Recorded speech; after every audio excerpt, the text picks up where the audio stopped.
Probably the best way of describing that is to follow the trail left by an animal. In other words, the footprints, the scat, the feeding sign, all the evidence that is left by an animal or by a human being, all the way until you find that animal or the person. So if we look at track and sign interpretation as the ABC of tracking, then trailing will be reading. So we use the ABC to form words, then to form paragraphs and sentences, and eventually we need to be able to read.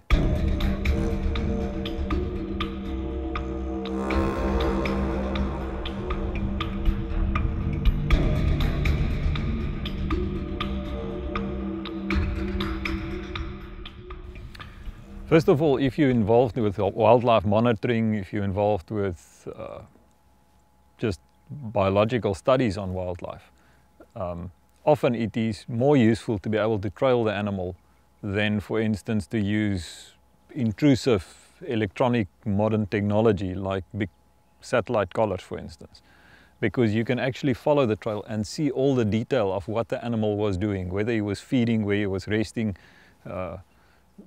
whatever interaction he had with other animals. So you can get a lot more detail as a researcher using trailing.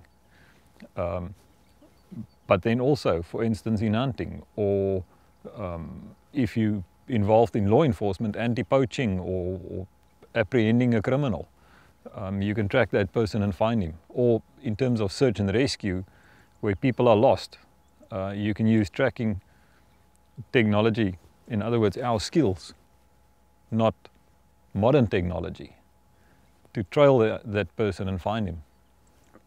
It's then also something that is very good in terms of you as a human being, somebody who can learn the skill of trailing, tends to be a person who instead of seeing a problem in front of him, where the tracks are getting very difficult to follow, is to see it as a challenge and work through the challenge.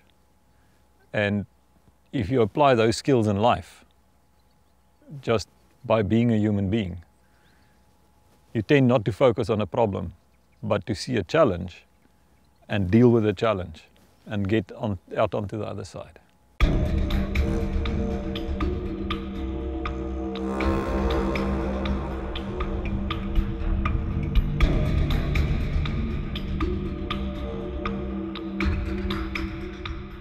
Yes, I think if you take all of that in consideration, what I would say is important is definitely knowledge of that animal. Not only the shape and size and look of the footprint itself, but how that animal fits into the landscape, so that's important. Learn and study the area, the habitat the animal that will, or the habitat that the animal will live in and be associated with. That's not only the soil and the plants and things like that, it's also the other animals. So learn as much as you can on that subject. Study that animal, in other words. But at the end, trailing the animal takes exercise. You need to practice. You can't read it in a book. You can get a few hints in a book, but the only way that you really can learn how to trail an animal is to spend time tracking it. And many times it's going to be frustrating, but just keep on working at it.